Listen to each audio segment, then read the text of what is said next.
নমস্কার সবাইকে। আবার চলে এলাম আপনাদের সঙ্গে একটি নতুন ভিডিও নিয়ে।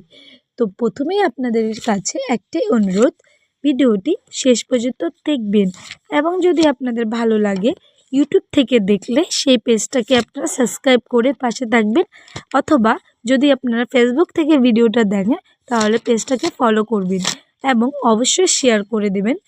তো চলুন শুরু করা যাক।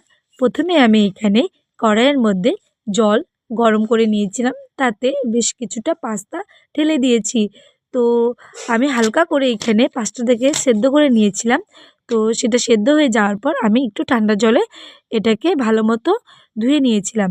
তো এবার আমি যেটা করব সেটা হলো, সেই কড়াইয়ের মধ্যে আবার সামান্য কিছুটা পরিমাণে তেল গরম হয়ে যাওয়ার পর তাতে কেটে রাখা আলু, পেঁয়াজ আর লঙ্কা কুচি দিয়েছিলাম। তো তার মধ্যে একটু নুন, হলুদ অথবা লঙ্কার গুঁড়ো আমি দিয়েছিলাম। তো তারপর আমি এইখানে, যেহেতু আমি ডিম দিয়ে পাস্তা করেছিলাম, তো সেখানে আমি একটাই ডিম এখানে আমি দিয়েছিলাম। তো দেখুন সুন্দর করে আমি এখন ডিমটাকে ভেজে নিচ্ছি, যাতে ডিমের একটা কাঁচা গন্ধ না আসে। তো এখন ভালো মতো আমি হালকা করে এই ডিম ভাজাটাকে ফ্রাই করে নেব।